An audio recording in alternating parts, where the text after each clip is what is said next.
ladies and gentlemen, let's get ready to rumble!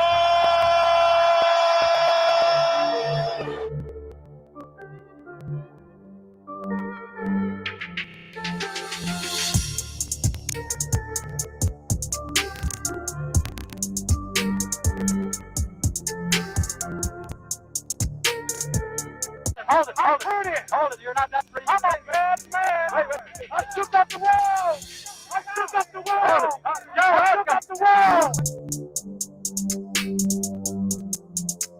I bear witness, there's only one God, Allah, and Muhammad is his final messenger. That's what I said, Larry, on the Bungle fight. Thanking you. They call me the problem, but you could call me the can man, because anybody can get it. Africans, Americans. How y'all doing, ladies and gentlemen? Welcome to another edition on Split Decision. With me today, I have a very hot prospect, one of the hottest prospects in the sport of boxing, fights on PBC, Jose El Rayo Valenzuela. Hey, what's up, man? How you doing? How you doing, champ? What's going on? Hold on, I gotta adjust it real quick. Pleasure having you on Split Decision. How you doing, Jose? Good, man. Pleasure to be on your show. Just good. To training, actually. That's what's up. Just to make sure, did I pronounce your name correctly, Jose El Rayo Valenzuela? Yeah, Jose El Rayo Valenzuela. El Rayo. All right, and does El Rayo mean lightning? Is that the lightning part? Yeah. Exactly. How did you get that nickname? Just when I was little, I was always very energetic. Always like a pretty good runner. I would throw a lot and stuff like that. So my dad would just be like, "Man, he's a freaking Rayo, you know, it's un Rayo," and then just kind of stuck. And then when I went pro, kind of just like, "Man, what's my nickname gonna be?" My dad was just like, "Well, Rayo." That's just what it was ever since. That's what's up. That's what's up. Now, you are returning on May 1st on PBC. Are you going to be fighting on Ruiz versus Arreola undercard, I'm assuming? Yeah, I believe so. So it's like a double header with it's Andy Ruiz, and then but before that, the prelims is Lara. That'll be on Fox, and I think that's where I'm gonna be fighting on. Oh, okay, so the you're gonna be fighting on Lara undercard on PBC, and then the pay-per-view. So. Okay. And then the pay-per-view starts after that. Right, that's what's up. Okay, well, if you guys want to catch El Rayo, he's gonna be fighting on May 1st on PBC. Now, do you know who you're fighting on May 1st? Did they inform you on that? I do know. They told me. I don't know off the top. I know he's a Russian fighter. I believe he's from New York. So that's really all I know of him. I think he has 8 wins, 3 losses. So I can't remember his name off the top of my head, but we got a fighter. That's what's up. Now, did you make your debut on PBC? Or... Yeah, I did. I fought in Vegas. It was a Mayweather show. What's the small casino they fight at in Vegas? I can't remember. But yeah, it was Mayweather Promotions card. That's what's up. And so you a Mayweather promotion fighter? No, I'm with PBC. Yeah, I work with Luis de Cuba. Okay, that's what's up. Boxing, yeah. I got you. Now, you are 7-0 as a pro with 4 KOs. What would you say is some of the main differences between, being an amateur and a pro? You just got more time to think. I think when you get to the pros, you're already very experienced, so you're able to relax, breathe, and take your time. I think the power punches make a big difference, and just no headgear, no shirt, all that good stuff. Well, which one do you prefer fighting, in the amateurs or in the pros? Definitely in the pros. That's what's up. The amateurs was a lot of fun, though. I remember just going out with my family, the tournaments and all that. But nothing like getting paid for doing what you love. Oh, yeah, that's for sure. Amateur, you're obviously doing it for free. Now, how many amateur fights did you have? I 50. I lost 5. And when did you start boxing? I started boxing when I was 10 here in Seattle, Right. the Seattle area. Are there fighters that we are familiar with that you probably sparred or fought in the amateurs? I don't think so. The Seattle area is not very big with the boxing. I actually used to live 2 hours away, closer to the Canada border, and I had to drive. My parents used to drive me every day. It was a 2 hour drive to the gym and then 2 hours back. So I could just get to the gym because there's really no boxing gyms out here like that. So Right. even with competition, there wasn't really much competition out here. Oh, and so how did the collaboration came along with Jose Benavidez Sr.? Yeah, so I think I was like 17, about to turn 18, and I was already thinking about going pro. And I kind of got into it with my old coach, and I just didn't. It wasn't my being at his gym wasn't for like my best interest. Or his. So I went with another guy. His name was Isaac Tadeo, who was used to work at Seattle Boxing Gym, and he used to train with Benavidez years ago, like almost 10 years ago, and he had heard that David and them were in Oregon, which is like 3 hours away from where we're at. And so he kept calling Benavidez like, "Hey, there's this kid here who's very good. He's not working with anybody." And he kept bugging him. Benavidez, he was just, like, brush him off and stuff. And he just kept annoying Benavidez, senior.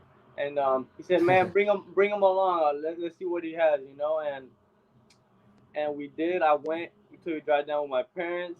I basically stayed across from where they were living, in a hotel, for a week. And we working 3 times a day. Man, they were killing me. I never worked so hard in my life, killing me. And at the end of the the week, he said, "Well, you have heart. You're good, but you're still missing a lot. But I like you. But now the only problem is, man, my parents, man, we come from a very humble house. They're working on like minimum wage and stuff, so they couldn't afford me living in a hotel. And so we're all bummed out. Actually, this is the crazy part. We're on our way back. We stopped at the grocery store across from where they were at, leaving back. And my mom, she's from Mexico. She's from Sinaloa. She's very of a hustler.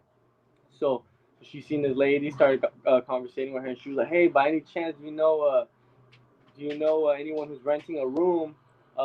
Maybe my son can stay at." Kind of, she told her like the situation, and the lady was like, "As a matter of fact, I do." And so, man, got blessed with that opportunity. I was renting a room with some lady I didn't even know, for like maybe 3 weeks, and she always told me like, "Oh, I have a son," and stuff like that. And I thought probably my age. The son was like a 30-year-old guy out of prison, like tatted from his head to toe. Very very nice people though, but it was a little uncomfortable to be like guys like that knocking at the door all day and stuff. So I mentioned it to David and Junior, and Benavidez Jr. was like, "Man, come with us, man. Just move in with us." And at first, David was kind of very like, "I don't know, he's more of a private guy." But David was like, "Fuck it, bring him along." And ever since then, man, I was living with David for like 3 4 years, and they treated me like family, man. Took me in like a little brother, and basically adopted me, and I'm still here. Oh, that's what's up. That's That what's was up. kind of So like the yeah. yeah. Now, how old were you when you first moved to Jose Benavidez? When you started working with Jose I Benavidez? think I had just turned like 18 or something like that. Oh, okay.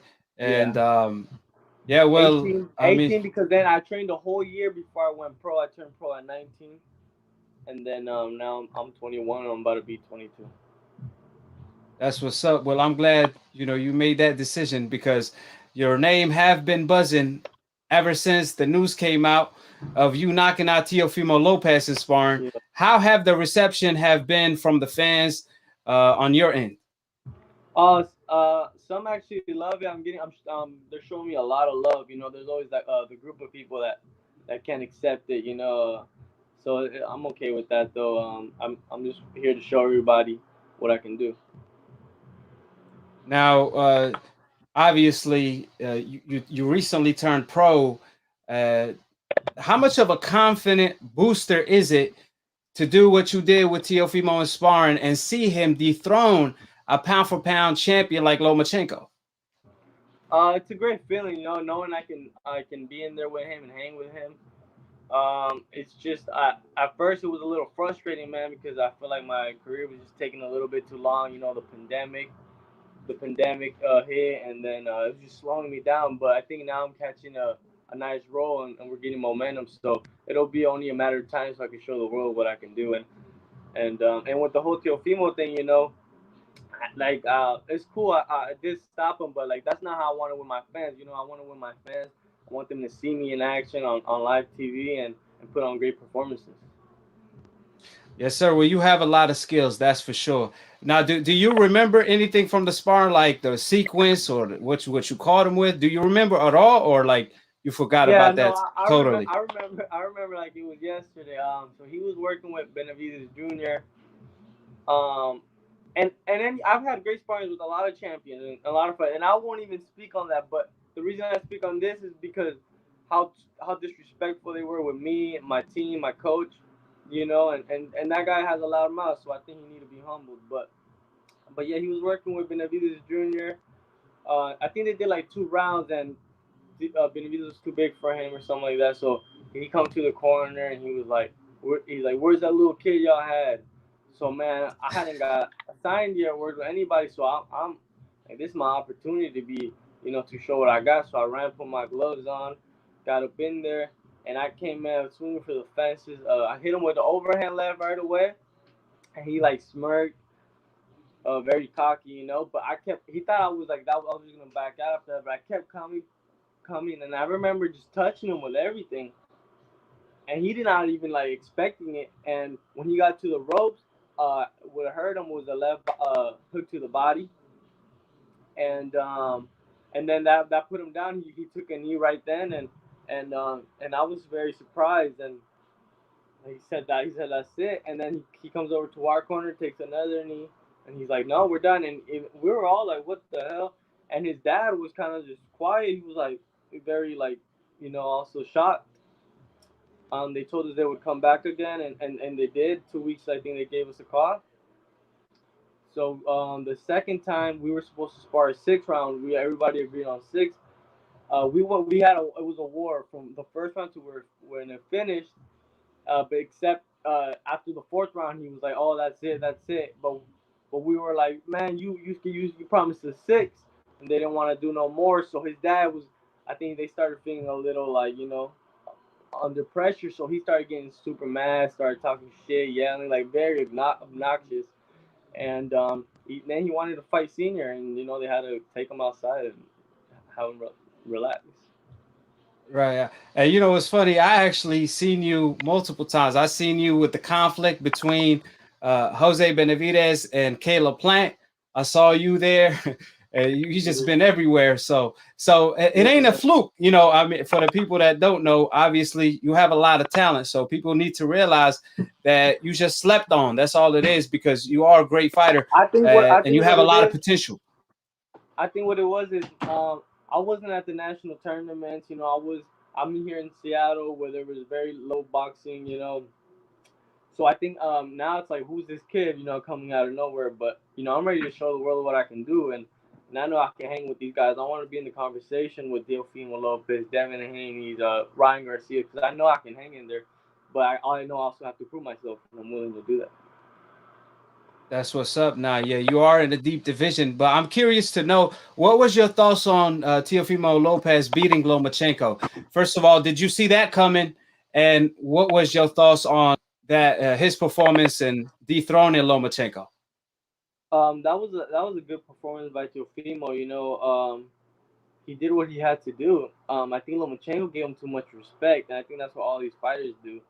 You know, at the end of the fight, Lomachenko, all he did was simply just throw and was touching him. That's all he did. If he would have done that from the beginning, I think he could have pulled it off. But you know, props to Teofimo, he pulled it off. Why? just from your perspective, why you think Lomachenko was so gunshot early on for like 6, 7 rounds? You know, we normally a fighter will fill out someone for 2 rounds, but Lomachenko was gunshot for 7 rounds. Was it something Teofimo was doing? What's your take on that? I think so. I think he just respected him too much. Maybe he felt he was strong, but I think if you would have wore him down a little earlier, he could have pulled it off. But I don't know. I don't know. I wasn't like camp with Loma, so I don't know if really his shoulder was hurting or whatnot. But um, I don't know. I really don't know. I think maybe it could have been the shoulder. Maybe he felt the power of Teofimo. Yeah. Well, he did say before the fight, Lomachenko, that is, that he was 100% and he never felt better. That's what he said. But now I'm just curious to know. You obviously was an amateur when you sparred Teo. Teo was a pro. Uh, how long? How many fights? How many more years till you see yourself being ready for a title shot? Um, maybe a year. A year? I think a year and a half. Okay, that's what's up. When I sparred Teofimo, man. That was before my first pro fight, and my first pro fight was at 128. I was a small guy walking around 135, and now I'm walking around north of 150. So and I'm 5'10", and I've got my. I think I'm getting my man strength. Yeah, you're freezing up a little bit. You there? So I'm feeling better than ever. So I think I'm That's a lot of. only Uh, getting better as time goes on. Yeah, your phone is freezing on your end. I don't know what's going on. Can you hear me clearly? Hello, El Rayo. Can you hear me? Because your phone is freezing.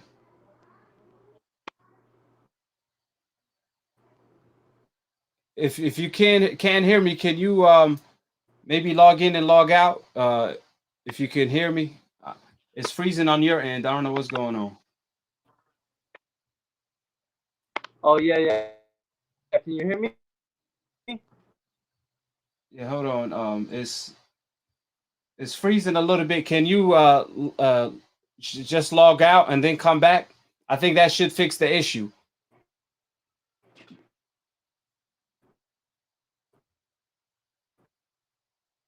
One second. Let me close the door. Oh.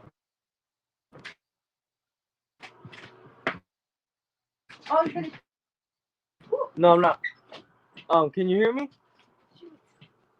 Yeah. I think you just need to log in and log back. Log out and then log back in because it's it's freezing for some reason.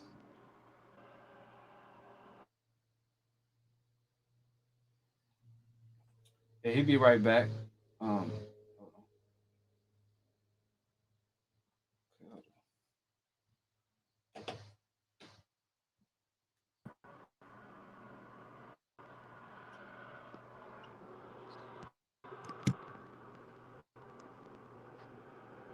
Can you hear me?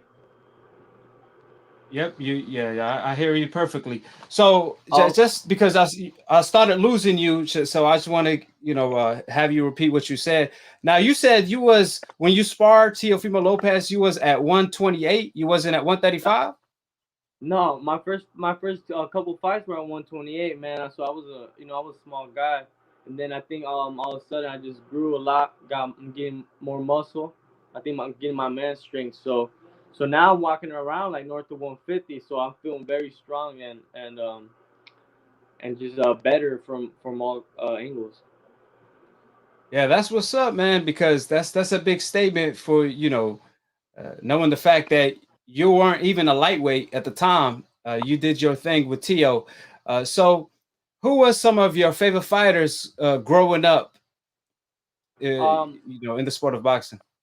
Yeah, I'm a lefty, so I love Pernell Whitaker. He was one of my favorites. Julio Cesar Chavez for the body shots, and then Oscar De La Hoya. Oh yeah, I used to love his jab, and then of course Floyd Mayweather. That's what's Yeah, up. right Now, now, who's right now I really like Inoue. I think he's a Japan fighter, the monster. right Great fighter, yeah. now? Obviously, who would you favor to come out on top at 168 from Canelo Plant Benavidez? Who do you see coming out on top at 168? Definitely, I'm gonna have to go with my brother, David Benavidez. I think there's still so much the world hasn't seen. I watch him spar every day, and I'm still amazed. Every time I watch him, I'm like, man, I can't believe it. So, I think good, better fighters will bring the best out of him. So I think it's only a matter of time. That's what's up. Now, I saw you sparring David Benavidez. What was that experience like? Do you guys spar often? And what's your thoughts on David Benavidez as a fighter and his potential in boxing, being the youngest 168-pounder champion of all time? Yeah, yeah. We spar a lot actually. I probably spar him more than I spar his brother. I love sparring David, man, because there's always a chess match in there, and he's always making sure I stay sharp, and we work a lot with each other. But as far as David, man, I think the sky's the limit for that guy, man. I've seen him spar some of the top 175 pounders, and he holds his own, So I'm excited for him as a fighter and as a brother, to see what he can do. I think he can beat Canelo as well. Oh, that's what's up. Now, who would you say you learned the most from, in general, a fighter that taught you the most, either in sparring or just in general? Uh, who did you I learn would the say most from? I'll definitely say David because me and him, we used to live together, and that's all we used to do, man. We used to train, box, sleep, box. We used to come home, talk about boxing. We come home, watch boxing. That's all we do, man. Just analyze fights and pick fighters apart, when just watching them. So I'll say David, and then from as far as like sparring, I think the last camp I was working with Jojo Diaz, man, and that guy, man, he's a hell of a fighter. We had a war, so he definitely made me dig down and really bring the best out of me, and I think I brought the best out of him. So just as the fighter, me learning and he pushing me to my limits. So definitely, I would say him. And then shout out to him and his father, great people. That's what's up. Now, are there some more champions or fighters that we are familiar with that you spar besides Tio and JoJo and even David Benavidez? Are there more? I sparred another fighter that before I turned pro because I believe I think it was his first loss because he was gonna fight a lefty Machado, a Puerto Rican fighter. He Okay. was with Freddie Roach. That was over at Wild Card. That was a great experience as well. Also a great fighter. I fought a lot of good prospects like Tanajara. I sparred Mercito Hesta, Oscar Negrete. I sparred a great fighters. A lot. Rolly, another good friend of mine. Rolly. Okay. Now, were you around the time where David Benavidez was hanging out with Manny Pacquiao, or that was before your time? Yeah, that was before my time. Yeah. Oh, okay, I got you. I got you. Now you are in the hottest division, or one of the hottest divisions in boxing. So, who would you favor to come out on top right now, out of the Fabulous Four? Tank, Ryan, T.O., Devin Haney. Um, right now. I think Tank because he proved himself with Leo Santa Cruz. Even though Leo is a smaller fighter, but I'm gonna give him the benefit of the doubt. He did a thing with Gamboa. Then I'll say Tio because he beat Lomachenko. He has all the belts. And then with Ryan Garcia and Devin Haney, I think personally I would say Devin Haney, but he has yet to fight that fighter to give him over that hill, so for him to prove himself. And I think he can. It's just a matter of him doing it. And then, I'll say Ryan Garcia. Okay. Now, so few years from now, you see the guy on the other side of the corner that won the Fabulous Four that you could possibly face is maybe Tank, right? That's the guy Yeah, who you come out on top. yeah, I think so. Okay, now I'm gonna hit you with split decision segment questions. It's just dream fights, and I just want to get your thoughts on who you will favor to win. So Ali versus Tyson, prime for prime. Who wins and why? Man, that's a hard one. I'm gonna have to go with and if they're both in their prime. Yeah, prime for prime. Ali before he went to or before he was banned and couldn't fight anymore, and Tyson at his best. I think Tyson. I think Tyson, man. I think Tyson would go to the body. He's very shifty as a fighter, moving his head, and I think it would be a hell of a fight though. But I'm gonna go. I'm gonna go with Tyson. All right, that's what's up. Now, what about Floyd Mayweather versus Sweet Pea Whitaker, prime for prime? Oh man, I'm gonna have to just go with Floyd just because he's never lost. We've never seen him Yes, lose, sir. so you can't sleep on that. But man, Pernell Whitaker, man, was different for sure. Yes, sir. Now, Chavez versus Pacquiao.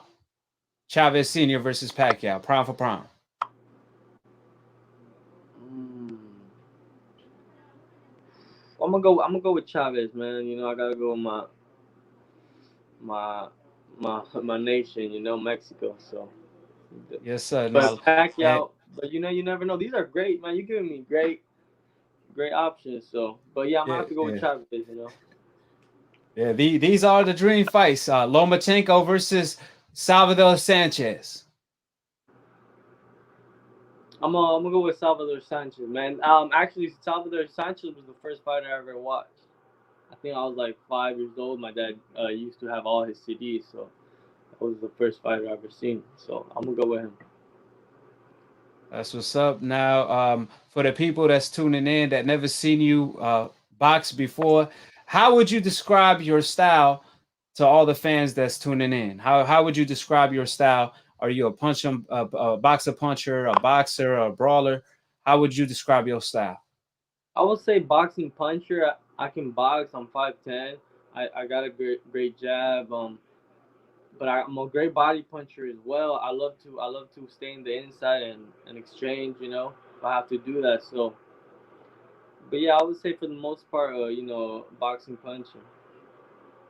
Now you fought in the bubble, so how was that experience like? I mean, it's a lot of fighters that talked about the how different it is from the actual fight because there's no fans. So what was your take on fighting in the bubble? And is your next fight in the bubble or is it going to be in a crowd? Is it I going to have a crowd? I think May 1st is a crowd. Finally, thank God. And as far as the bubble, I think I when I was in the ring, it didn't really make a difference for me. But I think just the week of the fight, it was kind of difficult because you can't even use the gym basically for like the first 2 days that you're there. You're just training in your room.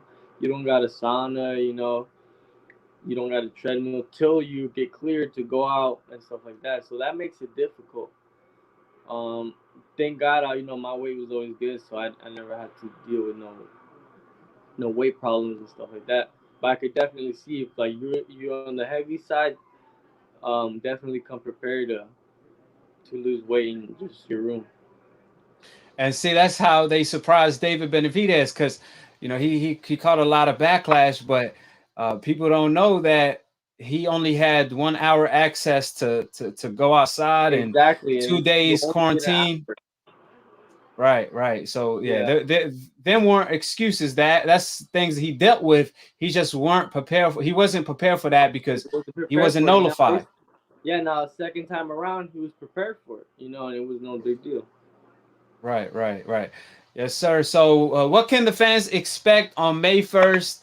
For the people that's tuning in, what can the fans expect? What statement you're looking to put on?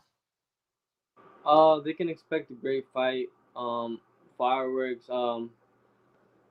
Just a great show all around. It's gonna be a big card. You know, a lot of Mexican fighters, so you can expect an excellent show. Andy Ruiz versus Ariola. Ramos gonna be on there. Just a good card all around, and I'm excited to be a part of that, man. It's a dream come true. Yes. So now, before I let you go, I do want. I'm just curious to know what's your take on the state of boxing today, where a lot of fighters get to that champion spot, or like being a mandatory and then vacating being a mandatory or petitioning not to fight.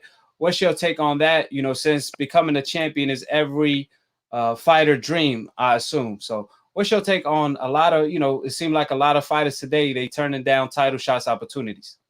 Yeah, man. I think personally, I think that's whack. You know, I know why they do it, and I can see why. You know, it's a business move. You know, they want to make as much money as they can before getting that O. But me personally, I wanna, I want the hard fights, man. I want, I don't want, and I already, I've been telling my coach, man. I think it's time. Like, give me these prospects, give me these top contenders, man.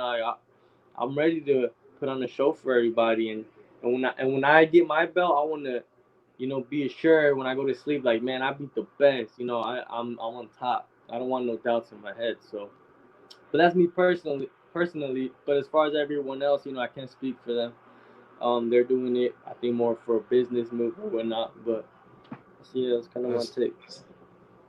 And obviously, for the people that don't know, Jose El Rayo Valenzuela, one of the hottest prospects in the sport of boxing today.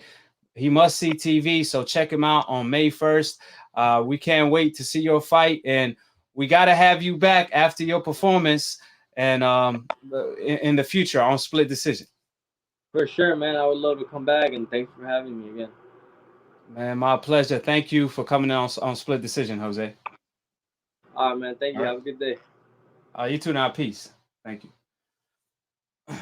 Well, that's Jose El Rayo Valenzuela, one of the hottest prospects in the sport of boxing. He's a lightweight in a division that can't get any deeper. So, for all the people that's tuning in, make sure you guys tune in on May 1st and watch Jose Benavidez.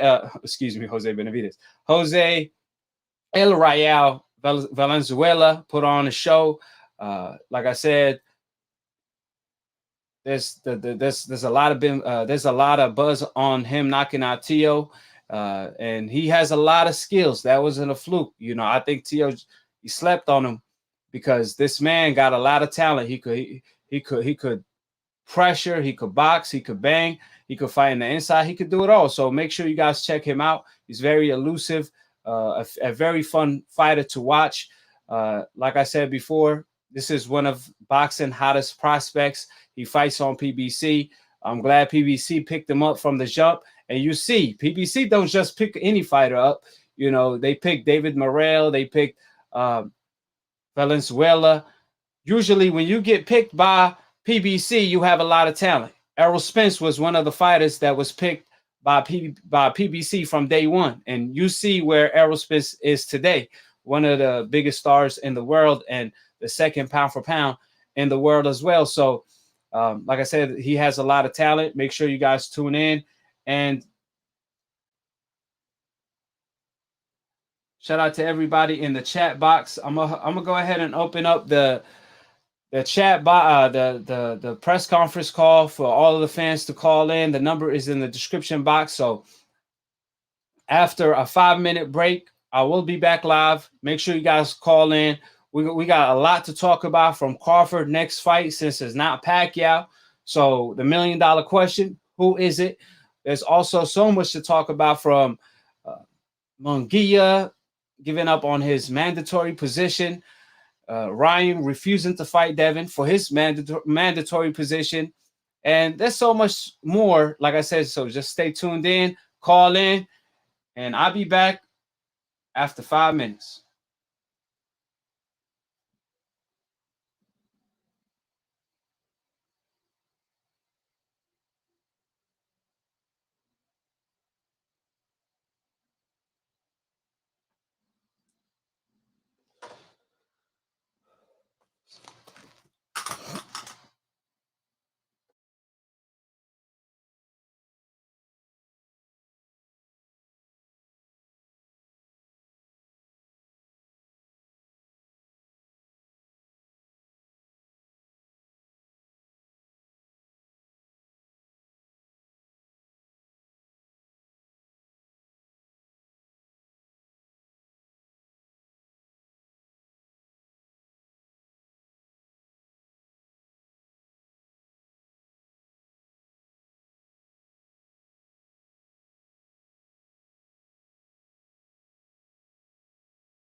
How y'all doing, ladies and gentlemen?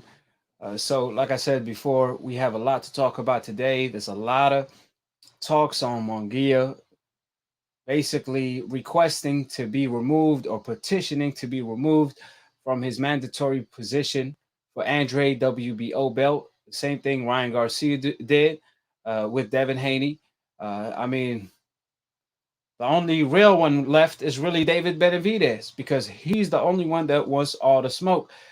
So boxing is in a really sad state as we speak. Uh, a lot of fighters want to protect their O instead of fighting each other. And like I said before, even the greatest have lost. Muhammad Ali lost on more than one occasion. He's still the greatest. A loss does not define you, is how you bounce back from a loss. But a lot of fighters want to copy the Floyd Mayweather blueprint.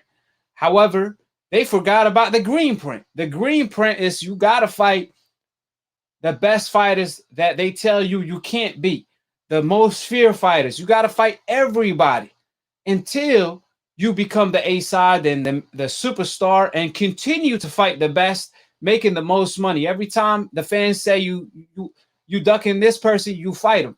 When they told Floyd you ducking Sugar Shane, Floyd fought Sugar Shane. When they told him you're avoiding so-and-so, he fought so-and-so. They told him you need to fight Canelo, he fought Canelo.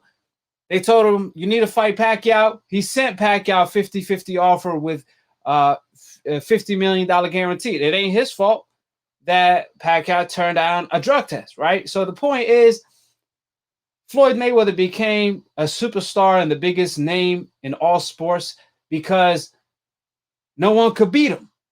He fought the best. He fought who he was supposed to, and nobody could figure out that puzzle, right? This is why Floyd Mayweather became TBE.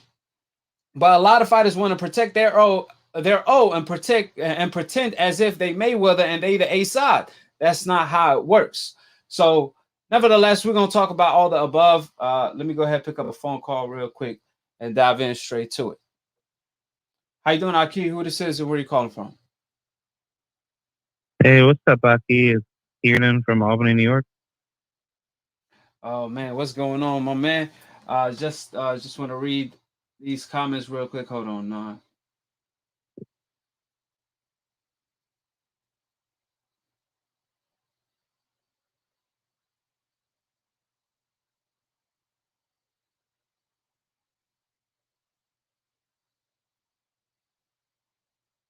All right, so how you doing, my brother? So that's a lot to talk about. I do want to start off with Munguia.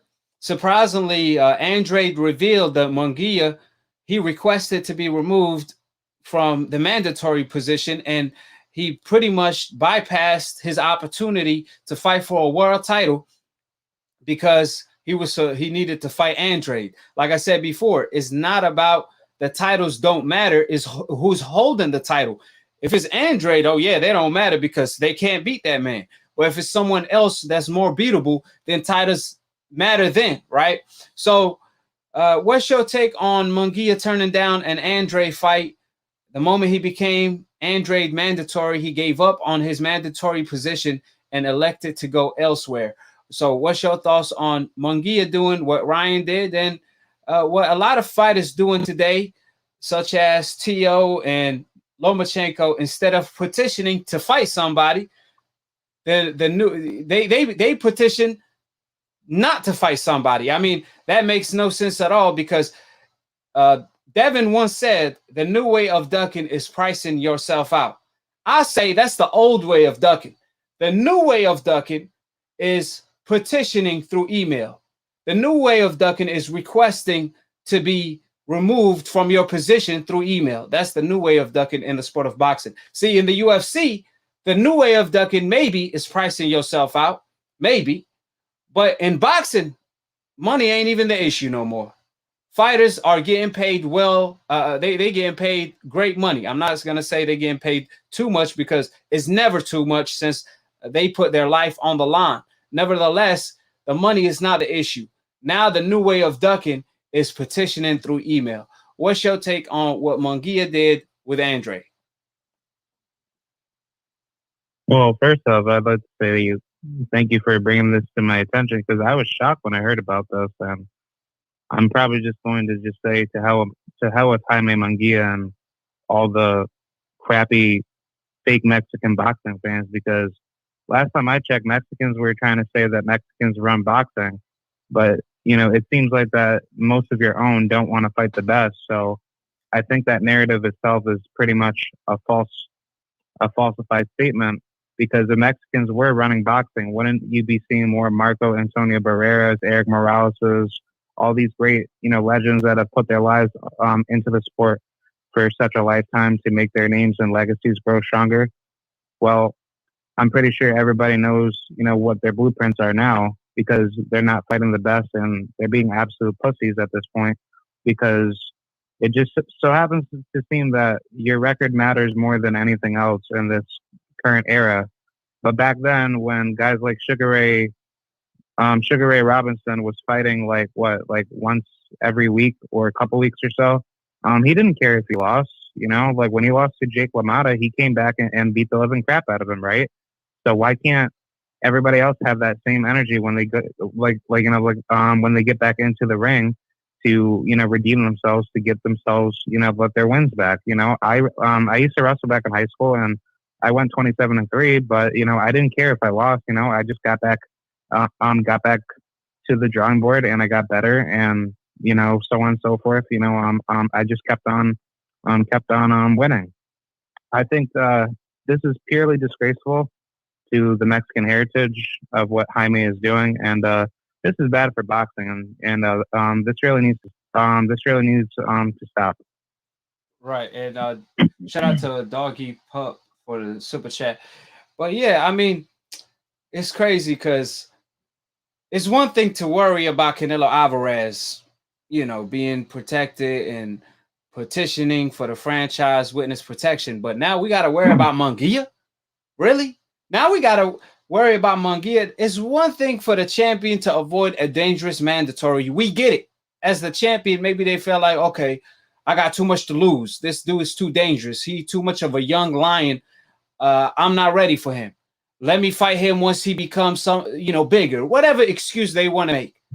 But boxing is in a sad state where even the challenger is turning down an opportunity to become a champion. This is the state of boxing today, which is sad to say the least, because like I said, Canelo is the pioneer of this witness protection. And now we even have challengers doing this. And the more this occurs, the more ducking will continue. And ducking season definitely is continuing, the NBF ducking season. I call it NBF season continues. Now, like I said before, Munguia is not just Andrade mandatory. I believe he's even Trollo mandatory. And you don't see him pressing. He is? Yeah, I believe by the WBC rankings, he should be number one. Okay. As far as I know, because I think in his last fight or the fight before that, he fought for WBC interim belt. I'm not too sure. I have to check up on that. Right, and I heard that he's the WBC mandatory as well. So you're not gonna fight Andrade nor Trollo. I mean, petition to fight somewhere. If you're gonna petition not to fight Andrade, at least petition to fight Trollo. If you're gonna duck one fighter, at least fight the other. Don't duck everybody. And as a challenger, So it's mind blowing to me. But this is where Andrade have to peep game because Andrade is getting frustrated. Andrade came out and said that, listen, I'm moving up in weight. I'm moving up to 168. So hell with it. Canelo can't avoid me everywhere. And I'm not chasing Canelo. I just want to fight the best. He want to fight Trollo, he want to fight Trollo, Canelo, anybody, right? Now, Andrade must realize if you're going to move up in weight to 168, if it's not for a title shot right away, then don't move up. Because this is what Munguia is doing. He's waiting Andrade out. He's waiting Andrade till he move up in weight. Once Andrade move up in weight, he's going to be like, okay, I'm ready to capture a title. And then he captures the WBL title. After he does that, then Gennady Golovkin and Munguia might unify. Surprisingly enough, Gennady Golovkin turned down a Munguia fight. I was extremely shocked. I mean, I thought Munguia was tailor-made for Gennady Golovkin. You know, I mean, I'm extremely shocked to hear that Gennady Golovkin is not even interested in a Munguia. If you're not going to fight Munguia, then you will never fight a Charlo or an Andrade. But he might be interested in Munguia if he becomes the WBO champion, because it's a very winnable fight for a unification. So if you do the math, maybe this is what Gennady Golovkin planned in the long run. Therefore, Andrade have to be very calculated. Since they are being calculated, they have a calculated plan to how to avoid these fighters on the coincidental list. Andrade better have a plan, a calculated plan, a strategic plan to force these fighters to fight him. So if Munguia is waiting him out to move to 168, nah, don't do it. Stay at 160, force Munguia to fight you or to go somewhere else and lose his position completely.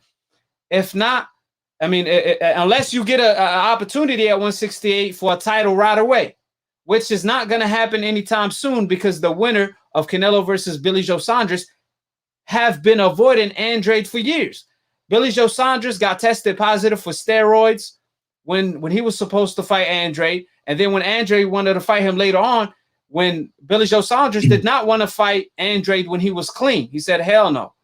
And Canelo did the same thing. He didn't want to fight. He gave up on his dream of becoming undisputed the moment Andrade won the WBO belt. So at the end of the day, or at least the night, Andrade, he has to move very strategically to force these fighters that's continuously, avoiding him and get to corner them and get them in the ring. Like I said before, Andrade is now the only one being ducked. You see Ryan doing the same thing to Devin Haney. You see Oscar Valdez, he's doing the same thing to Shakur. Even Hearing is doing the same thing to Shakur. Like I said before, this is a trend that's continuing, that's destroying the sport of boxing.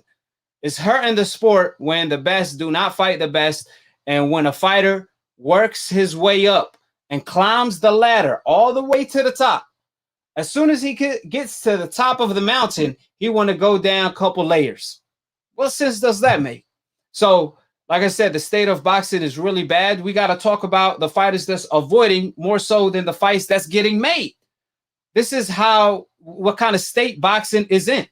So, nevertheless, now what's your take on Andrade pointing out the fact that Canelo Alvarez is refusing to fight him? He refused to fight him at 154, 160, and 168.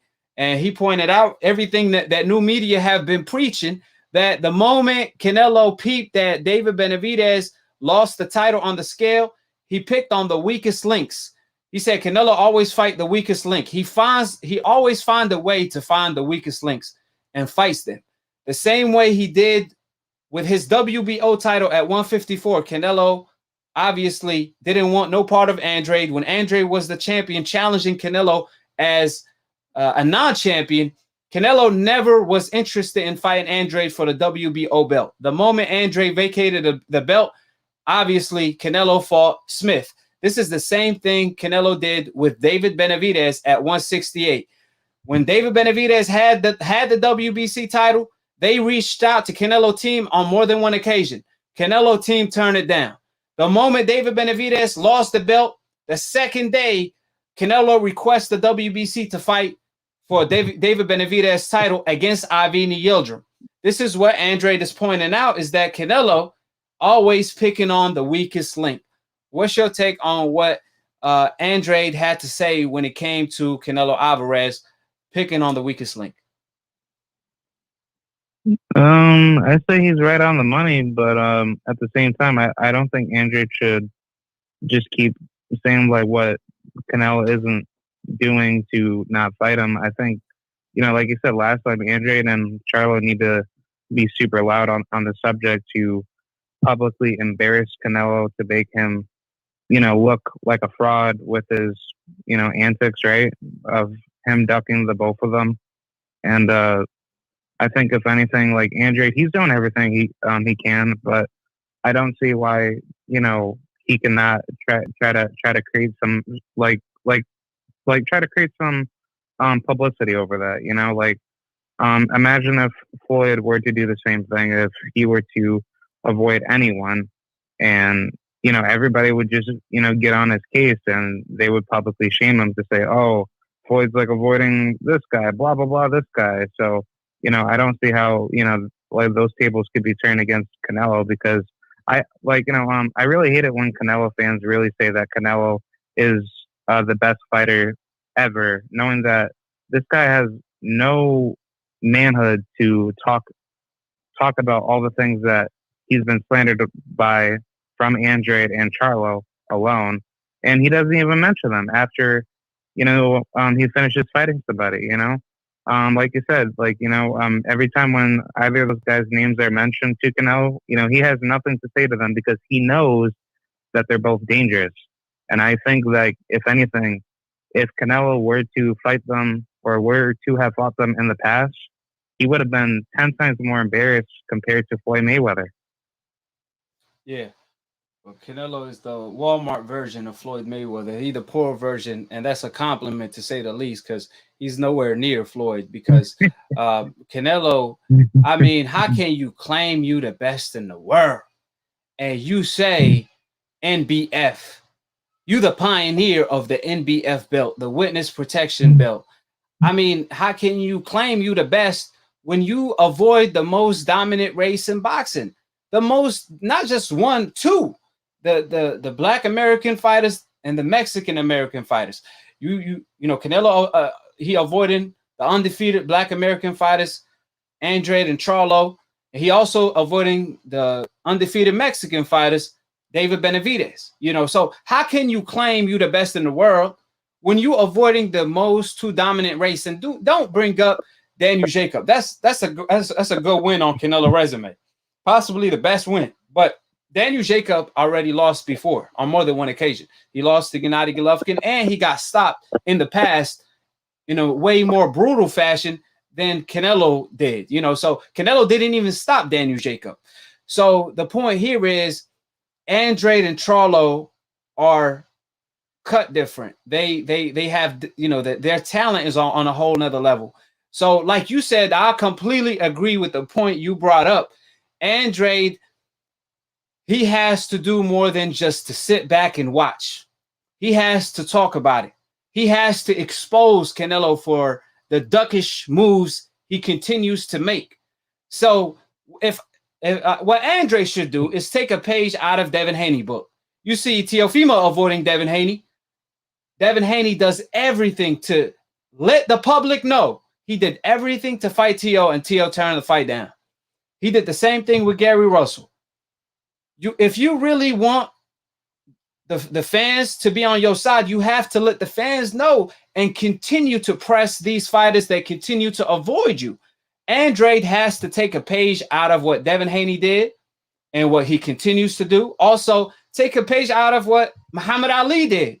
Muhammad Ali didn't just get the Sonny Liston fight. Muhammad Ali drove with a bus to Sonny Liston home.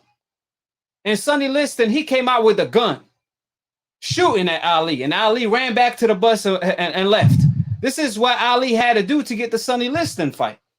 So I'm not saying, Andrade need to drive a bus to Mexico City and go to Canelo home. I'm not saying that. All I'm saying is he needs to at least, when he goes to the press conference, man, sneak your way into the ring. Disrespect Canelo. Man, if you can smack Canelo, smack Canelo. You might get the fight that way. If this is what you have to do to get the fight, yeah, I mean, do what you have to do to get the fight.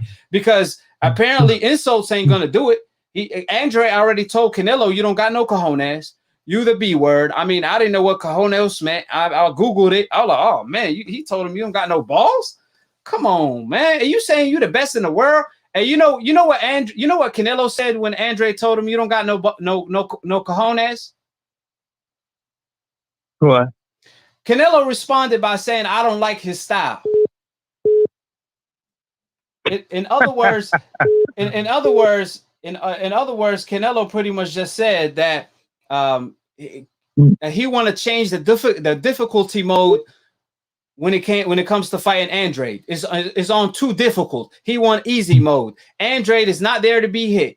He want to fight someone that's there to be hit. How you the best in the world and you can't beat every single style? You got to pick and choose. And then when Canelo fought Gennady Golovkin, remember what he did. He claims Andrade's style is too boring because he moves around. And then when he fought Gennady Golovkin, that's all he did was move around in the first fight. He moved more than Andrade moves. But he got the audacity to tell Andrade how to fight. Andrade, do not move. Stay still. When I throw the right hand, don't move your head. Stay in the center line so I could catch you and knock you out. This is what Canelo is saying. He's saying, how the hell are you the best in the world? And when you telling fighters what style you prefer and what style you can't beat. Andrade's style is on difficult mode. You know, like I said, things like that. I mean, at the end of the day, or at least the night, Canelo been avoiding Andrade and Charlo for the past 7 years to this day. He avoided Andrade and Charlo at 154 and at 160. And soon, when Andrade moves up to 168, what is Canelo? What is Canelo going to do? He's going to avoid him at 168 too. The same way now he's avoiding David Benavidez. So at the end of the day, it's not a good look on Andrade's behalf. I truly believe if Canelo, like this is not what I'm saying. What I'm saying is I'm just repeating the criticism that the legendary fighters are repeating to a T. What I'm saying, the legendary fighters repeat to a T. Chavez Sr., Barrera Morales, Oscar De La Hoya, Hopkins. These fighters I just named, they fought the best. They have a reputation.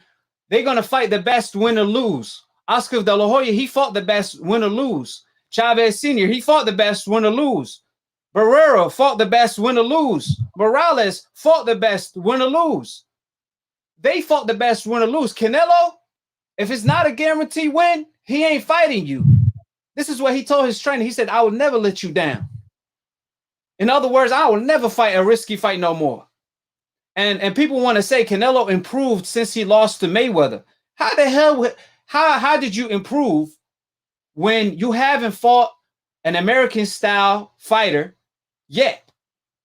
And like I said before, I mean an Andrade, a Charlo, an undefeated fighter that is recognized as the best. How can you claim you the best in the world when you're not even the best in your division? So you see Canelo Alvarez telling the public that he improved. I want to know when have Canelo improved? When was the time that people was like, oh man, Canelo, he a completely different fighter today than he was yesterday? I really want to know when was that, because Canelo lost to Floyd eight years ago. That's the day he pretty much stopped fighting American-style fighters. After that, he looked bad against Lara. Arguably lost the fight because I had him losing it. And I had Lara winning 8 rounds to 4. It was a robbery completely. A lot of people agree, right? That was a close fight. Also, Gennady Golovkin, which was a couple years ago. He arguably lost both fights. So at the end of the day, when did Canelo make this improvement? Even against Kovalev, he looked bad. He was losing the fight till he got the knockout. So Canelo didn't improve. He just, like Andre pointed out, he always fights the weakest links. And that's the problem with Canelo Alvarez. He want to protect his record when it's not even perfect. See, what made Floyd Mayweather a superstar is that he fought the best while having a perfect record. He fought Sugar Shane Mosley when people was accusing him of ducking Sugar Shane, even though Sugar Shane avoided Floyd Mayweather when Floyd was pretty boy. And Floyd still gave him the opportunity the moment Mosley knocked out Margarito. Floyd fought Pacquiao. Floyd fought Canelo and beat them with ease. This is why Floyd Mayweather became TBE, because he fought the best and maintained his undefeated record. Canelo doesn't even have an undefeated record, and he still doesn't want to fight the best. You literally can't make this up. This man had a guarantee purse on DAZN and still doesn't want to fight the best. This man lost his DAZN contract, $365 million, for cherry-picking Ivini Yildirim, a fighter coming off a loss and 2-year layoff, for David Benavidez belt, where DAZN rejected the fight and scratched the contract. this is the type of fighter we talking about. You know what I'm saying? So, and my man said,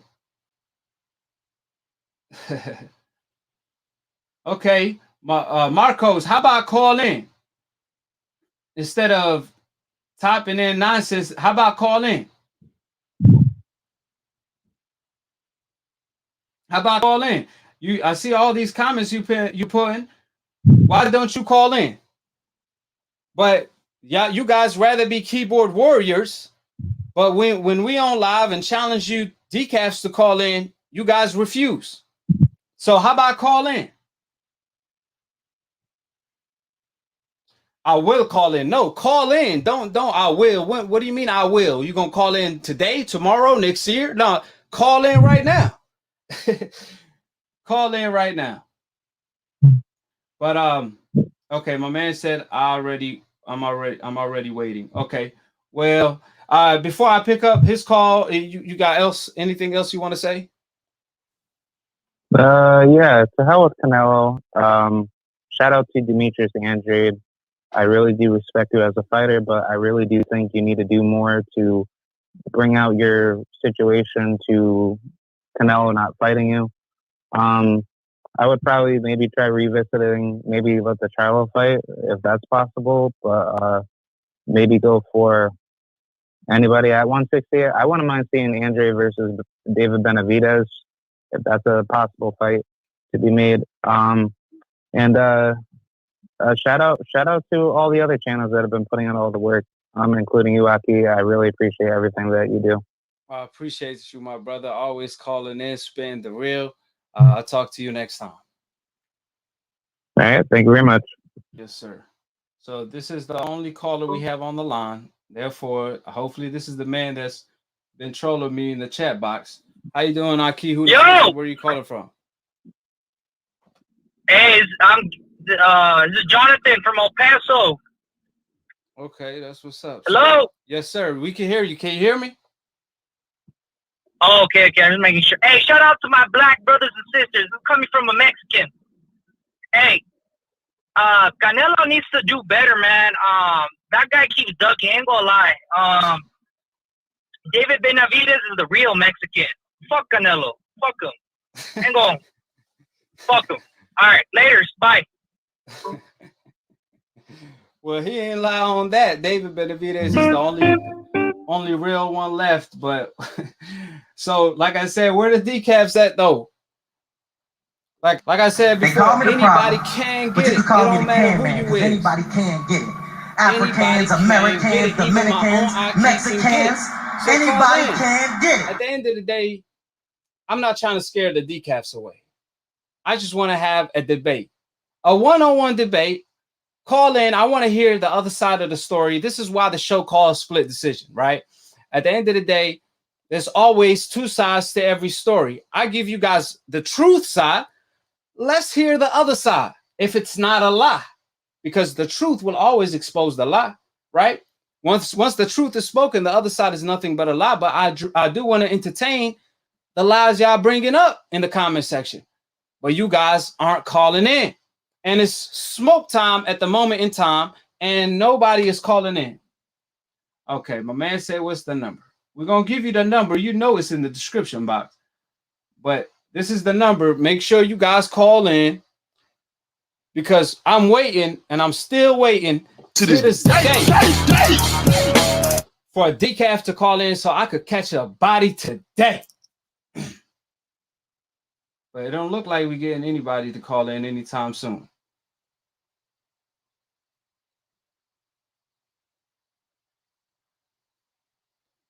You're going to call in 20 minutes. Who does that? Call in right now. We don't got nobody on the horn. Why don't you call in right now? Oh, I'm going to call you 20 minutes. I'm going to call you when the show is over. As soon as you off live, I'm going to call in and pretend I called. Then right when the video uploads, I'm going to go to the comment section and be the keyboard warrior I am and put, yeah, you duck me. This is what they do. You're going to call me 20 minutes later. Call me right now. You're going to call me when the show is over. Man, grow some cojones. You just like your favorite fighters. You got none.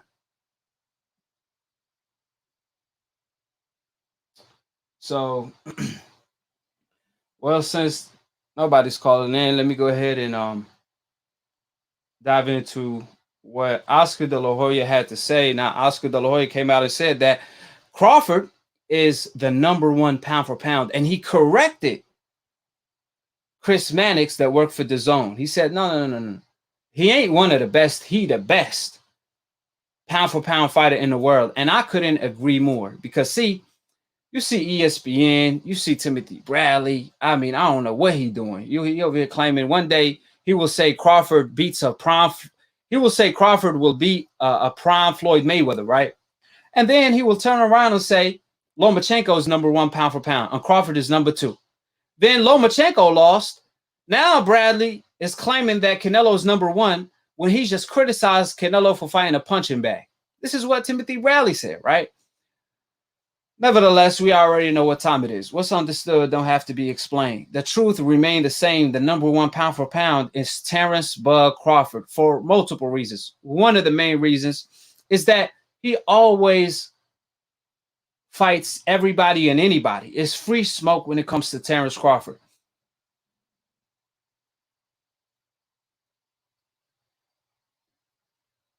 Yes, sir. There's definitely the news on that. My man said, Martin said, talk about Tyson Fury cheating ass. Any news on that?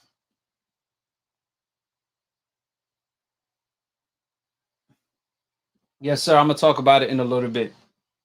But like I said before, Terrence Crawford, unlike Canelo, Crawford does not petition not to fight somebody.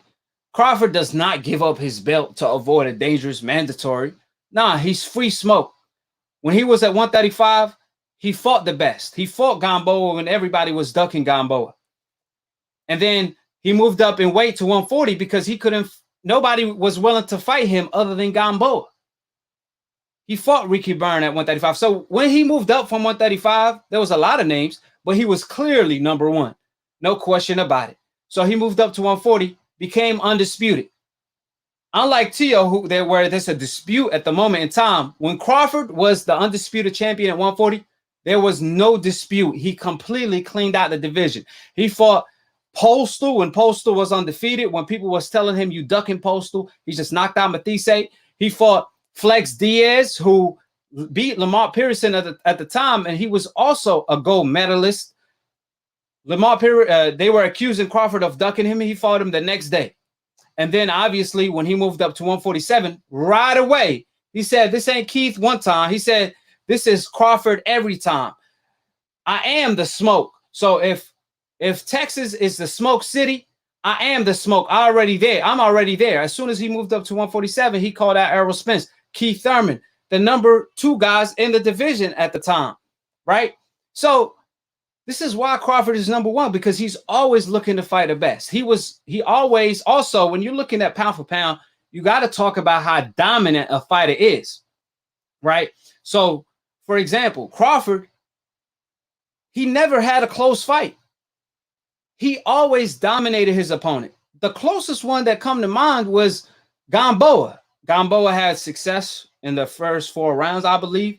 And then Crawford, he knocked down Gamboa and completely dominated him after that.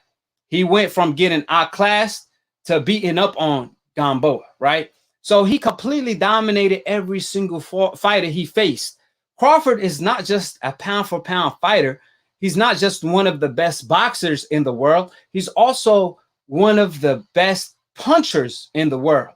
He's a puncher boxer. He's not a boxer puncher. He's a puncher boxer. He could knock you out with either hand.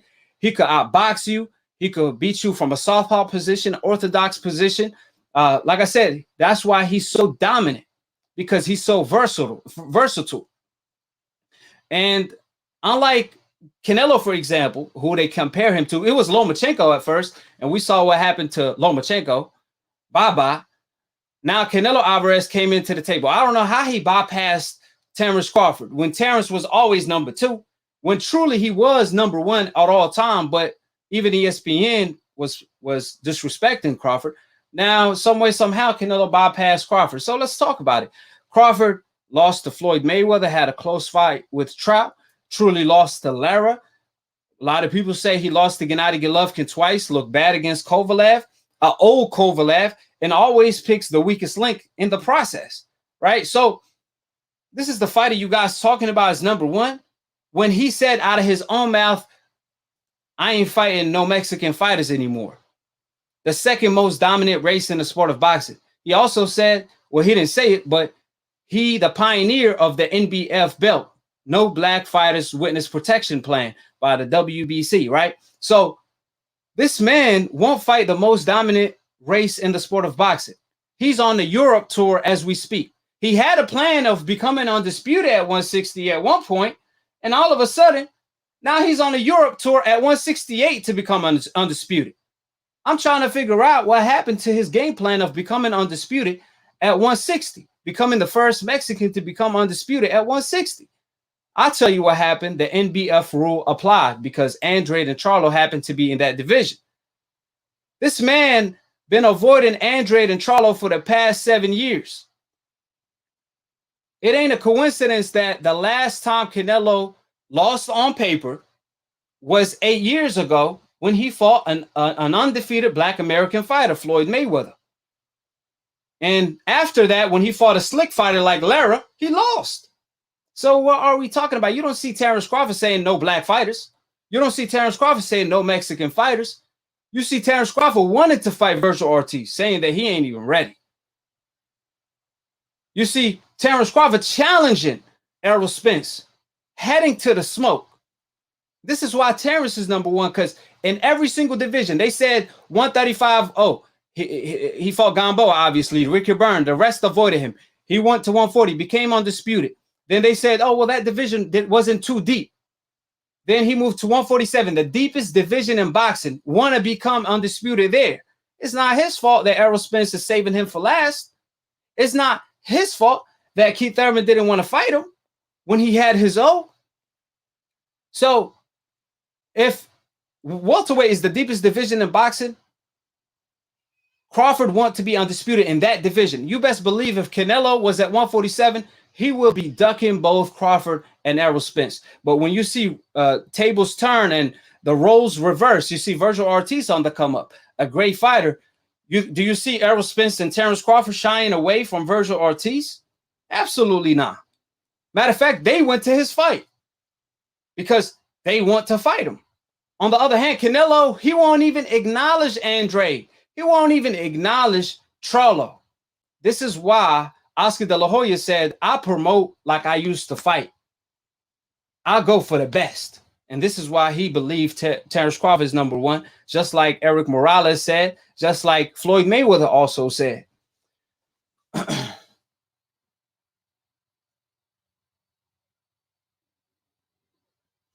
you doing, AKHi? Who this is and where you calling from?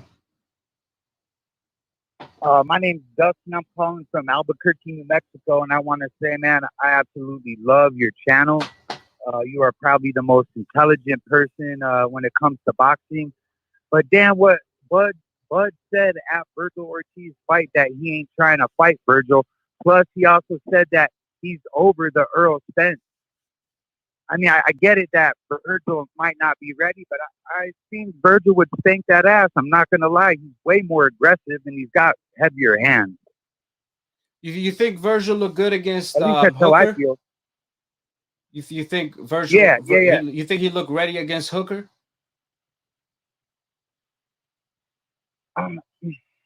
His last fight, you think he looked good against Hooker? Okay, you got me. You got me. But I don't know, man. Virgil Ortiz is a beast. You're right. Maybe he's not ready yet, but it still seems to me like Bud didn't want that. Oh no, Bud wanted it. You heard him. You saw what he did after the fight, right? With Hooker. You saw him walk to the ring and point at Virgil and say, "You say you're gonna call my name. What's up?" But Virgil, at the end of the day, Crawford don't want to look like the bully because Virgil. You heard what he said. He said he didn't say I want Crawford next. He said I'll fight whoever give me the opportunity. I don't care if I'm ready or not. Yeah.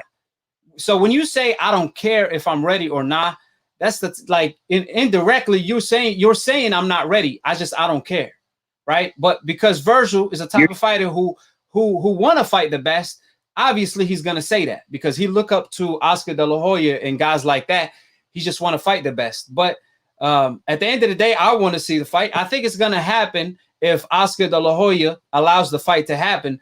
But from what Crawford said, he said, based on what Virgil said, he doesn't want the fight. He doesn't want the fight. He don't think he want the fight. This is what he told his own because Virgil energy after the fight, he seemed like he wasn't too sure of himself. And I agree with him because Virgil was saying things like, I don't care if I'm ready or not. And by you saying that, you're indirectly implying that you're not ready. When you want to fight somebody, you just call him out. You don't say, I'm not ready, or I don't think I'm ready, or I don't care if I'm ready or not. I'll fight him. You know what I'm saying? True that. And I appreciate all the things you say, man. That's why I like listening to you, man, because you always seem to shine the light. And it's funny that people are so, they have their blinders on and they don't ever want to open their eyes up to, for instance, Canelo, saying he's pound for pound. I agree with you, man. How could they say he's pound for pound? Look at his last 3 fights. Of course he's going to beat the hell out of Kovalev. Of course he's going to beat Callum Smith. Like, come on, man. That's like, you could put me in the ring with them guys and I would have smashed. Hey, well, let me say this because you definitely got a shot against Avni Yildirim. But let me make this clear. At the end of the day, facts over emotion. I always speak the truth regardless of my feelings. I just want to let the people know there's no secret. Errol Spence is my favorite fighter today, right? Errol Spence, one of my favorite fighters. When he got in a car accident, I was praying for him daily. But I came back strong as hell too. And you see, when Errol Spence came back, he didn't fight an Avni Yildirim. And if he would have fought an Avni Yildirim, nobody would have said anything. But he fought Danny Garcia, one of the best welterweights in the world, just to show you he cut from a different cloth than Canelo. But the point that I'm trying to make, when Crawford said that he done with the Errol Spence fight, we have to be truthful. Errol, he made it clear that he want to save Crawford. Because of Bob Arum, right? Well, Errol said he want to fight Crawford last because he feels that Crawford is the most dangerous and he's on the other side of the palm and this and that and the third. Obviously, his contract is about to be up with Bob, so it makes sense. But I think Errol fucked up, or excuse me, he messed up when he said 80-20, 70-30. That's not the type of split you demand when you don't even, before you even go to negotiations. You sound like you're just trying to piss Crawford off because that's not how you make the fight happen, by making ridiculous demands like that. You see Crawford going to Errol Spence fight. Errol Spence tells Crawford, don't come to my fight. I will never go to yours.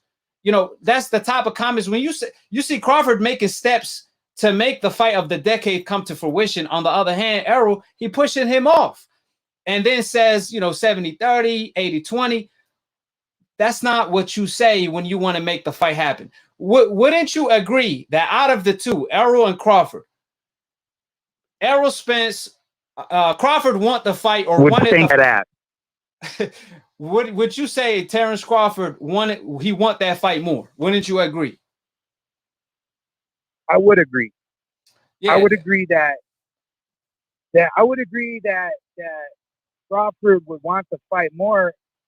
Or I'm sorry, excuse me. I think Spence wants to fight. It just seems to me like Crawford is over with all the bullshit when it comes to the contract. It seems to me it's all about the paper. Yeah, to the back and forth. Crawford is tired. And it seems like Spence was trying to price himself out of the fight. Yeah, that's what I'm saying. Crawford is he's tired of all the back and forth. What it is, Crawford, he's like, man, we ain't going nowhere with this. Why are we talking about purse splits before we even go to negotiations? You go to negotiations and then talk about a purse split. You don't talk about purse split in public. Like Errol Spence gave Danny Garcia a 60-40 split. Errol Spence gave Sean Porter, I think, a 60-40 split as well. But now Errol Spence is asking for 70-30, 80-20 against Terrence Crawford, who's a bigger name, who has more credentials, who's bringing more to the table. You see what I'm saying? So Crawford is looking at it like, how you going to give Danny Garcia 60-40 with no question, but you're going to tell the public you're going to give me 70-30. You're going to give me 80-20. Did you hear Errol Spence when he brought up Canelo? Did Errol Spence say, I'll fight Canelo if he gives me a 50-50 split? Right. You know, he never mentioned, Errol Spence never mentioned anything about a split when it comes to anybody. Not Danny, not Sean, not Canelo. It don't matter who you are. Errol never talk about a purse split, but all of a sudden now they're talking about purse splits in public, and you don't agree to a verbal offer like a split. That's the biggest obstacle in negotiations is a purse split and the money. Hey, I wanted to ask you one question. I wanted to ask you one question about a previous video that you had. It'll just be really fast. It's about the lightweight division. It was about Ryan Garcia and the whole Manny Pacquiao slash. Yes, sir. Let me talk about that. But let me read this super chat real quick. I appreciate the love and support on the super chat. My man said Canelo threw his belt in the trash not to fight Golovkin and waited till Benavidez was stripped to start talking about undisputed at 168. Yep. Again, picking on the weakest link. But let's talk about what you just brought up, the lightweight division. What's your take on your boy Ryan Garcia, man? Eddie Hearn said he refused to fight Devin Haney as the #1 mandatory, and he petitioned not to fight Devin Haney. He requested not to fight him in order to fight Fortuna, another eliminator. But Eddie said, what's the purpose of that if you're not going to fight Devin Haney next? At the end of the day, okay, if you're going to fight Fortuna for a bigger fight because you want to build the fight some more, no problem. Devin Haney going to fight Linares is a good fight. Ryan going to fight Fortuna is another good fight.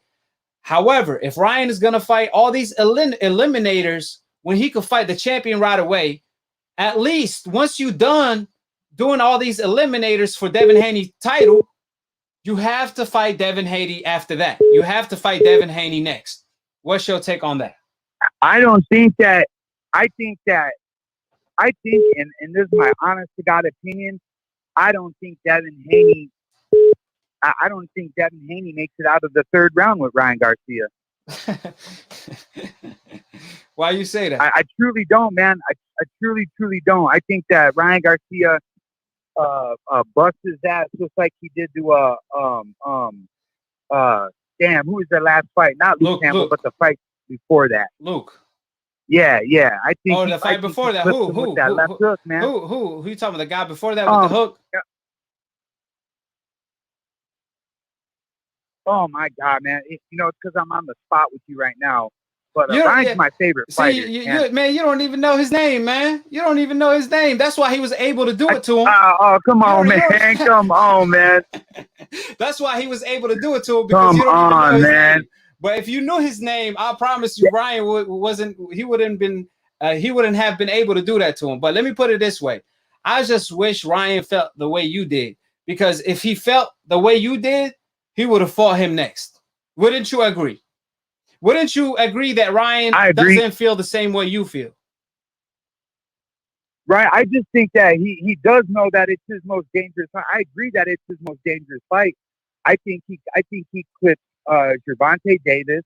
I don't think Gervonta's tall enough. I think Devin, he knows it's his favorite fight, he knows that it's his most dangerous fight. But I think he wins it though. I think he clips him in the third round, man. Well, if that was the case, he would be fighting Devin next, because he wouldn't care what order he would have had went. Because see, Devin said, I'll fight anybody. Devin don't care if he fight Tank first or Tio or Ryan. He just want to fight anybody because he truly feel like he the best. I like Devin too. I like him too. You see what I'm saying? So you see Devin, he don't care what order it comes. He just want to fight the best. He knows it don't matter what style it is. He could figure it out and beat the opponent. On the other hand, Ryan. You think Devin beats Ryan?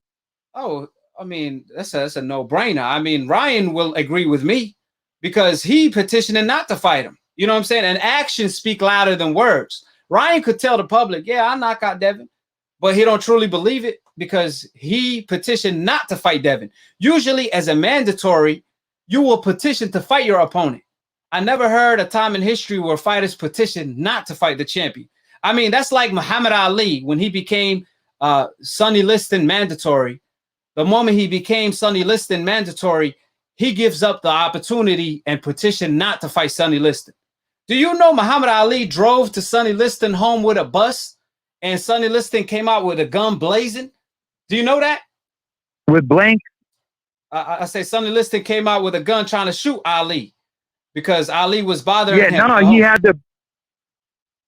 Remember when Ali came up to him in Vegas and he pulled out the strap and started busting the blanks in the casino? Yeah, that's what I'm saying. Like, this is what, if you truly believe you could win and you the best, this is what you're going to do.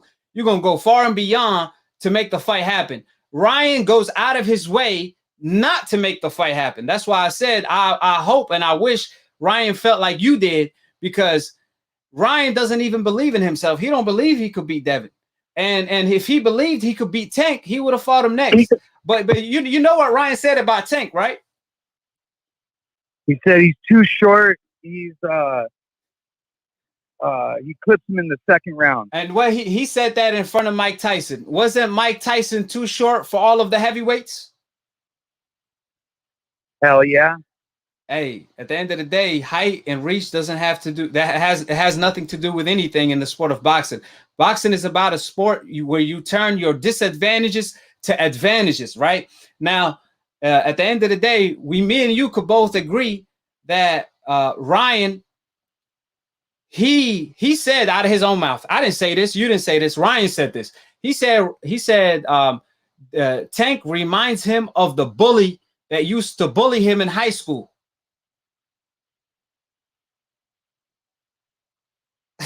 Wait, one more time, say that? I said Ryan said that Tank reminds him of a bully like that, because he used to get bullied in high school, and Tank reminds him of that bully. Now, what does that mean? You know, if you getting bullied, like that mean you kind of afraid of the bully. So Ryan, in a way, he indirectly implying that he's afraid of Tank, but he's willing to face his fears. But it's kind of like he's trying to like he telling Oscar, Canelo, and his trainer, yo, hold me back. And then they all holding him back. And he like, yo, Tank, what up? And they all holding him back. This is what he doing. You know what I'm saying? Like, that's what, his actions speak louder than words at the end of the day. And he had Mike doing the pachacha, you know what I'm saying? And then next thing you know, he fighting Fortuna. You know what I'm saying? But let me read the super chat real quick. Ryan Garcia is too flat-footed for Devin Haney. Yeah, I agree. I mean, Devin Haney going down circles around him. I mean, that's why he's saving him for last. Because hey, man, I got a dip set. Thank you for having me on, man. I've been a subscriber for a minute, bro, and you keep up all the good videos and shit, man. I really, really enjoy watching AKHi TV, man. I appreciate it, man. Keep it up, bro. Keep it up, man. Yes, sir. All love, man, and God bless you, brother. God bless you. Appreciate the love and support, brother. Okay. Yes, sir, man. All right. Peace. So just to let you guys know, there's a lot of news that came out. Pacquiao and his team, they said what Bob Arum is saying is nonsense. The Pacquiao fight happens. The Pacquiao against Crawford is nonsense at the moment in time. And he pretty much is saying that implying that Pacquiao's coming off a 2-year layoff is idiotic for Pacquiao to fight Crawford, right? But see, I mean, so you telling me what Pacquiao been saying in the media is nonsense? Because Pacquiao said he want Conor, Errol, or Crawford. Conor is eliminated. He got taken out. That it only leaves you with 2 options: Errol and Terrence Crawford, right? So is what Pacquiao saying is nonsense, and obviously it's Manny Pacquiao who requested the $40 million. At first it was 20, and then when he knew Bob could he could offer that or afford that through investors, he requested 40. He pumped it up. I mean, it is what it is. It's business at the end of the day. But when Bob started entertaining the 40. That's when Pacquiao was like, oh, man, I should have asked for 50 then. But a lot of people started saying that the reason why Pacquiao don't want the fight is because the money is not there. There's no investors. I'm going to go ahead and let you guys know that that's not the case. You heard Manny Pacquiao, president, the promotion, MP promotion president. He came out and said that the fight is nonsense. He didn't say that the money is not there. You didn't hear Manny Pacquiao representatives say the money is not there. Bob Arum is blowing smoke. they're not complaining about the money. They're complaining about who they have to face for that money, which is Terrence Crawford. Because you got to look at it for the long run for Pacquiao. Look, Conor could redeem himself against Poirier. He already got the trilogy set up for July. So if he's successful, Pacquiao could still fight Conor. Pacquiao could possibly still fight an easy touch and make a lot of money. So I just think they're going that route. In the meantime, this will leave Crawford for Crawford said out of his own mouth, if it ain't Manny Pacquiao, it will be Sean Porter. Now, I heard news that Sean Porter, all of a sudden now, he has COVID. So I don't know. Maybe that's an obstacle. Maybe not. We still have time for Porter to recover and be in good shape and good health, right? So Porter is an option. But according to Bomac, he said that the June 5th is the date. He going to fight in, I think he said Terrence Crawford is going to fight in Dubai or Abu Dhabi. One of the two, I think. I'm not sure at the moment in time. It slipped out of my mind, but it's one of the two, Abu Dhabi or Dubai. He said they offering the most money overseas, so that's where the fight is going to take place. It's going to be a big name, according to Bomac. Now, the name haven't been revealed, but if we're doing the math, based on what Crawford said if it ain't Pacquiao, it's Porter. And Porter is the mandatory, so all he got to do is Porter, all he got to do is petition for his mandatory position and force the fight. And if Bob doesn't want to pay him his worth, he could take it a purse bid. I already had a conversation on that. Nevertheless, Crawford also talked about, Crawford trainer Bomac also talked about the possibility of Crawford moving up to 154 to become undisputed there, because according to him, it's easier to get the fights done at 154. He believes at 147, Errol don't want the fight. That's what Bomac believes. So it's hard for Crawford to become undisputed. Now, obviously, as long I think Errol Spence is supposed to fight Usyk next. If he's able to secure the fight, that's 3 belts on the line. Then once Crawford contract is up with Top Rank, he could easily sign with the PBC and make all the biggest fights. Either way, if Crawford is going to go to 154 to become undisputed there, guess what? He's still going to have to go to PBC because Jamel Charlo, he's with the PBC, right? So Jamel is with the PBC. Therefore, Terrence Crawford, either way, he's going to have to work with PBC. He's going to have to work hand-to-hand with Al Heyman. It won't be wise to go to the zone. I see that as an option. Crawford could do a one-off and fight Virgil Ortiz on the zone for sure. That's an option that's there in which Crawford could leverage more money out of Al Heyman and the PBC. If I'm in his shoes, I will wait till my contract is up, then take the offer from the zone. If they offer me good money, fight Virgil Ortiz, negotiate a contract with PBC. After I'm done with Virgil Ortiz, if Crawford is successful, then he could go and head to PBC in order to fight Errol Spence for undisputed. If he's successful, the winner out of Errol or Crawford could move up to 154 and fight Jamel. If Crawford is successful, he could do that. If Errol is successful, he's not going to do that because him and Jamel are teammates and they have a close bond and a close relationship in which that is not going to come to fruition. But either way, if Crawford want to fight Jamel Charlo or Errol Spence, he's going to have to work with the PBC. So I disagree with Bomac on him thinking that, the fights are easier to make at 154. Maybe he means as far as the split. Maybe Bomac means, hey, Jamel is not going to ask for 70-30, 80-20 split. So if we fight Jamel then and become undisputed there, Errol is going to have to come back to his senses and negotiate maybe a 50-50 deal, or even then, Crawford possibly will be the A side if he could land such a mega fight with Jamel Charlo. Vince said Manny will fight Mikey on Triller. You heard it here. Oh man. I hope you're telling the truth. Hold on. Manny will fight Mikey on Triller. You heard it here. Well, let's talk about it now. Let's talk about it now. Well, before I do that, let me go ahead and break the news.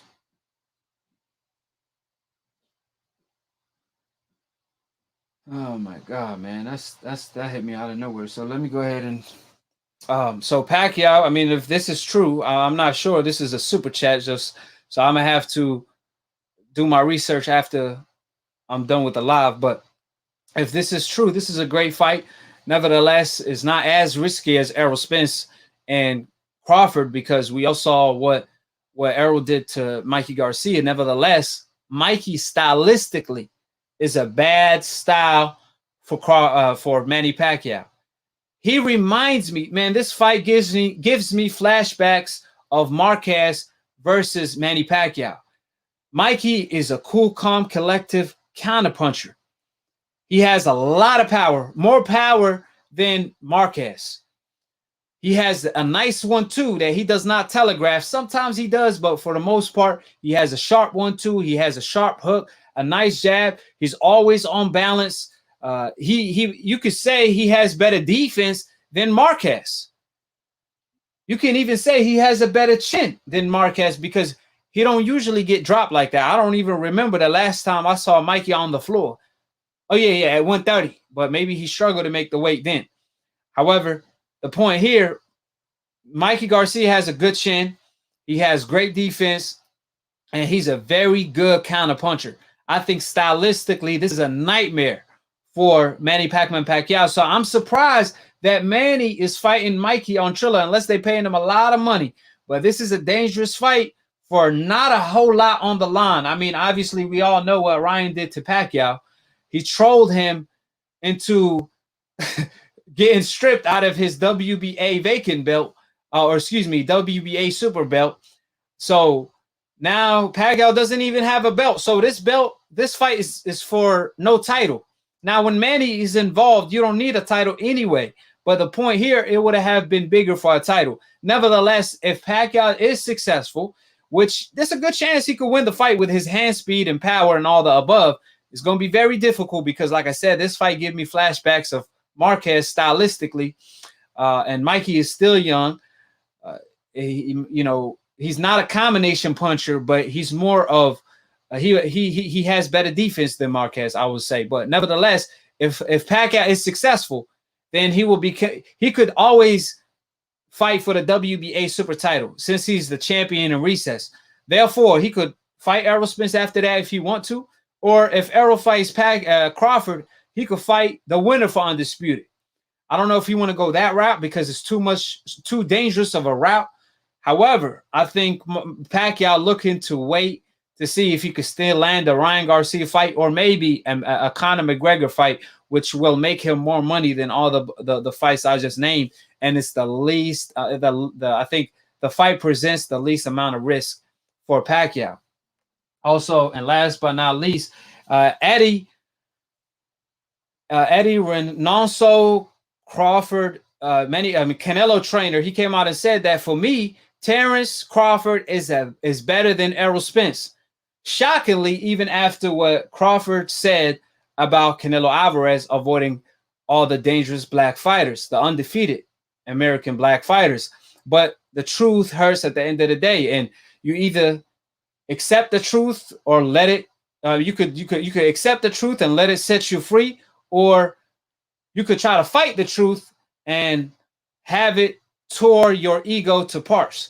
So, nevertheless, this is what Canelo Alvarez's own trainer said about Terence Crawford, recognizing him as a major threat in the world of boxing, and the obviously the guy who could dethrone Errol Spence, as Errol Spence is out here terrorizing everybody, just beating up on everybody. It's still man down season even after the car accident.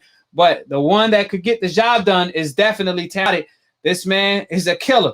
You know, he's not just a pound for pound boxer. He's a pound for pound puncher. This is who we're talking about. Bud is a bad man. But nevertheless, I also want to talk about, before I go or pick up a call, Tyson Fury, surprisingly, after Eddie Hearn came out and said that the contract have been signed, and news came out by ESPN of the contract between AJ and Fury, the contracts have been signed, right? Now, Tyson Fury came out and said, how is the fight? He said, people know more than I do. How is the general public know more than I do? He said, I don't know how much I'm getting paid. I don't know what the date. I don't know where I'm fighting at. So how is the fight made? How is the fight?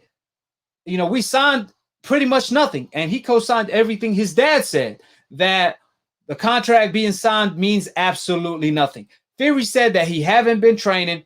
He said this and that and the third. He had a lot to say. But as far as, excuse me, as far as the training part, just to let you guys know, Fury, while he was doing this interview, he looked in shape. I seen him before. The interview he did prior, he looked very chubby and he looked like he had a lot of weight on him. But when he was talking on this interview, he looked very slim and he looked like he was training. Regardless of what he said, he looked like he's training. And when he was asked about it, he said, I haven't been eating much. So I'm like, nah, it sounds like Tyson Fury is training. So what does that mean? Well, it just simply means he playing mind games on whoever he's going to fight next. He want to make it seem like the AJ fight is not realistic, it's not going to happen next, or there's no hope, or don't believe what old media says, right? Or that maybe there's a possibility the fight is going to happen and he's just trying to play games or mind games on AJ, right? However, he spilled the beans again on old media, Eddie Hearn, Bob Arum, and all the above. He said he talked to Bob just the other day and there's nothing. He said at the end of the day, there's no progress on when it comes to the AJ fight, right? Out of nowhere, he mentioned Deontay Wilder. He said, or maybe I could fight Deontay Wilder for a trilogy. This time around, I'm going to knock him out in 3 rounds. Now, that didn't make a whole lot of sense because Fury in the past have stated time and time again, I will never fight Deontay Wilder again. This is what he told the public, and this is what he also told the mediator. This is why Fury have been out for more than a year now. And now all of a sudden, he's saying, or I could fight Deontay Wilder for trilogy. Does that make any kind of sense? Now Fury is entertaining the idea of fighting Deontay Wilder again on more than one occasion. He already said this on more than one occasion. He went from saying, I will never fight Deontay Wilder again, to now claiming the Deontay Wilder trilogy is a possibility. And he felt like he going to knock out Deontay Wilder in 3 rounds. Now, that's just him talking a whole lot of that, because if he truly felt that, he would have fought Deontay Wilder by now. Fury also mentioned that, man, he says something around the lines. I think he says something. Oh, yeah, I haven't fought for a whole year. He said, I haven't fought for a whole year, so I'm just ready to fight. And then when he was asked, why haven't you fought for a year? He brought up there's a lot of things going on, the COVID, and it's been a lot of things behind closed doors. So he's telling you that he's been avoiding Deontay Wilder fight. He talking about, well, yeah, I haven't fought for a long time. I need to make money. Well, if you want to make money, you should have fought Wilder instead of waiting around sitting doing nothing. Fury could have fought Wilder by now. If you truly feel like you could have knocked out Deontay Wilder in 3 rounds, why wait? Why are we still waiting till this day? Tyson Fury would have been fought Deontay Wilder if he truly believed he could knock him out in 3 rounds. Unless he truly feel like it's the other way around. Because with a guilty mind going into the 3rd fight, that guilt is going to haunt him and is not going to translate to a victory on his end. At least this is how he's viewing it, because he's doing everything it takes to avoid a Deontay Wilder trilogy. That's why they are in arbitration as we speak. And it sounds like from the outside looking in, that arbitration is kicking his ass. Excuse my language, but the way he's talking, it sounds like he ain't winning the arbitration, because he went from claiming I will never fight Deontay Wilder again to now he claiming that, oh, there's a good chance of me fighting Deontay Wilder. He went from claiming I want to fight AJ for all the money in the world to saying now I'm broke. I need to fight. Well, no shit. You should have fought Deontay Wilder by now on an even playing field. But that's the key word, even playing field. This is not something he's trying to do. Let me go ahead and pick up a call or two. My computer about to die, so just to let you guys know, we're gonna wrap it up real quick. How you doing, AKHi? Who this is, and where you calling from? Hello? What's up, man? This is Jerry Yes, sir. Talk to me. What's going on? calling from Brooklyn. You can hear me? Yeah. This is Jerry from Brooklyn. Yes, sir. Jay, what's going on? Anything on your mind, or is it Peace and top? blessings, King, man. Yeah, man. I've been listening, man. I was listening to your last caller talking about his boy Ryan Garcia. Ryan Garcia would not last no three. He would not take out Haney in 3 rounds. I don't know what he's talking about. He must not really be watching boxing like that. Yeah. But we all know that Ryan Garcia would not take out Devin Haney in no 3 rounds. You see, he had trouble with Campbell, and Campbell is not even on the same level as Haney. You know what I mean? Haney And, is on a different level. and Ryan said out of his And own mouth that Luke, all he's known is for losing, and Luke is known for being a non-puncher, and he still dropped or managed to drop Ryan. it's still So dropping. yeah, so like that's what I'm Yeah, saying. So yeah, and then you got. Uh, I'm looking at the what's his name, Terrence Crawford, and a lot of the all right, I said Terrence Crawford. My bad. I'm thinking about uh, uh Andre, the Andre guy that I Andre, I see how he's yeah Demetrius Andrade, right? That's his name. yeah, Demetrius Yeah, Andre, yep. Demetrius Andrade, and they running from him like dudes like Canelo. Canelo got the belt, and like you said before, that they running from this dude. Like he's been quiet because nobody wants to fight him, and people always say, oh, like he ain't fighting nobody or this, that, and the third. But it's not as easy as it is as other sports. You know what I mean? Unfortunately, boxing gets a bad rap because dudes can run away from who they could potentially lose to. You know, Right. it's like I don't know what's up with some of these boxers. Like one guy that had all the skill in the world, and he just bugged me out because to me I've seen a lot of fear in him. It was De La Hoya, and I see a lot of these dudes taking that same route. They take fights that they think they could beat the other dude, and they won't take it unless they actually have a feeling they could beat the dude. Unless it's a fight that's a Global, fight that's what you call it, like if they don't take it, they'll be stripped of the belt. mandatory. And if it's one of those, then they'll take it. Yeah, mandatory. There you go. Mandatory. If it ain't one of those mandatory fights, like I seen De La Hoya do it so many times. You know what I mean? He fought dudes that even if he got away by the skin of his teeth, he would not give them a rematch. Like you seen it from the beginning, from the time he came in, because he did with Whitaker. He did it with a lot of people. Ike Cortez, you could name them. I could go down the list of all the people he did that to. And I'm seeing Canelo doing the same thing too. But Canelo doing the same thing. well, Canelo is even worse because he won't even get in the ring with them. I mean, Oscar will get in the ring one time. You know Yeah, what I'm saying? that's He what I'm move saying. on to another Yeah, dangerous fighter. yeah, Canelo won't even get in the ring with him one right. time. And you know how you said, It's true. he will fight, Oscar will fight them if they are mandatory. Canelo won't even fight you if you're mandatory. We saw it with Charlo. True. When Charlo was his Yeah, mandatory, yeah. he With gave him the Charlo, belt. I'm waiting. Exactly. I was waiting for him to fight Charlo. I haven't seen that yet. He Yeah. would not get in the ring with Charlo. I think Charlo would take him out. I think he would take him out. Not necessarily like as easy as people think it would be, but probably on point. Who knows? Maybe a knockout. Who knows? But I think it would be a fight that he could definitely lose. And he already lost to Mayweather. He don't need another dude taking him out like that. Especially a black dude taking him out. He don't need that under his belt. Like you said, the WBC. You know how they do. They for their fighters, and that's that. They for they gave him a belt where he can't lose. What belt is? I never heard that before. Some WBC belt that he can't even lose. I don't even know the name of it. I forget the name of it. The French But fries, some the title French they fries gave belt, him. Yeah, the French fries belt. they gave him some prize that he can't even. I'm like, what the hell was the sense of even giving him that belt?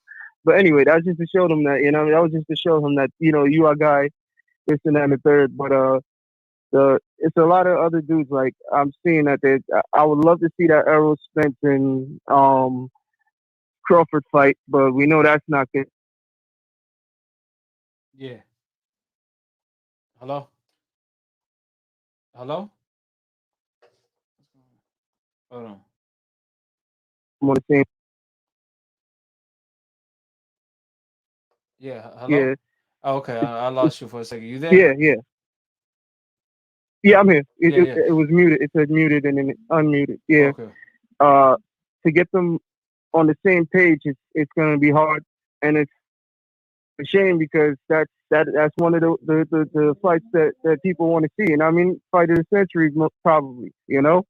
Yeah. And And that's the that's what I'm only saying. argument that people with boxing, that people with the UFC argue about with boxing, is that's the only argument I can see.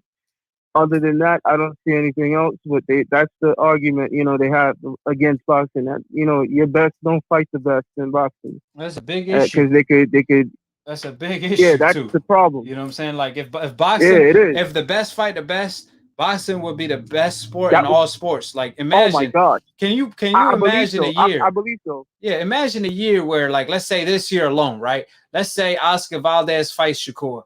Let's say Ryan fights Javante, Devin Yep. fights Tio. Obviously Yep. Josh What? Taylor's fighting Ramirez. Errol fights Crawford. Charlo fights Crawford. whoever. Yep. Charlo fights Canelo. Trout or one of them. All these guys Oh, mix it up, Andrade. man. One of Oh them. my God, Yeah. bro, this gonna be set, and it's gonna set up the It next would be year. crazy. Exactly. And then the man, if that was to happen, man, I don't think it'd be a lot of a lot of these dudes will have a lot of O's on their record. Not just that, the money that they would generate would be so much for it, because people will see the fights that they want to see, and they'll actually pay for it. A And lot of these guys will get paid more. yeah. And also on top of that, you won't And see a lot of YouTube fights. You won't see a lot of exhibitions. But because boxing is yep, watering down, the YouTubers are taking advantage. YouTubers, old yep, fighters with exhibitions are taking advantage because the active fighters today are not fighting each other, and they're gonna regret it because you only can have a career for yep, so long. And they're gonna regret it in the future because they exactly. didn't fight each other and make the money at the moment in time, and they waited out.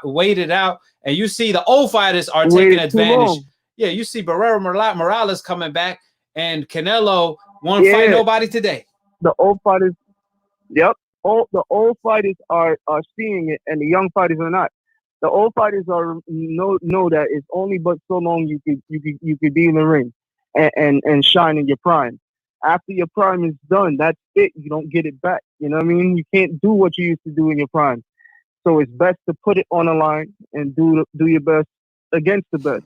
But they don't see it that way. Right. They see it as they see it as a let's protect my image of this untouchable boxer that, let me just go at the best. Let me just cherry pick. And it ain't like what it used to be. You know what I mean? It ain't like it used to be. It ain't like the back in the day. I used when I was little and my pops put me on the boxing. I used to watch. I used to be on it. Like I remember when he put me on to this dude Terry Norris, and I was like, this dude is nice. And then I seen him lose. I was like, oh my God, this dude was winning all the time. Now what happened to him? You know what I mean? And this was the days when the best fought the best. Then you had to I forget. It's so many boxers that I'm trying to remember their names. I can't remember. Like what's his name? Gerald McCullough, I think was his name. Yeah, yeah. And he ended up all messed up from one of his last fights or whatever. Yep, and that's like him, dudes like that fought Meldrick Taylor when he fought Chavez. All these dudes, they fought the best back then, you know. Yeah, Ali, and Frazier, it's Foreman. I mean, Ali, these guys Frazier, mixed it up. Ali fought Ken Norton. Yeah. He lost to Norton. You know what I mean? He jawbreaker. Come on, man. I mean, Ali did it in his prime and then out of his prime. On top of that. Yeah, and remember Ali. So you know what I mean? Remember Ali fought. He beat Sonny Liston, and then after Vietnam, he fought Foreman. Yeah. He fought Frazier, and then after that, after he fought Norton, all them guys, he went to Cuba. Remember, he went to Cuba. It was this heavyweight guy. I forgot his name. He's one of the greatest Olympians of all time in the amateurs. He won like 3-4 gold medals. Yeah, and Ali went to challenge him in Cuba. He went to try to get him over here to fight him in the pros.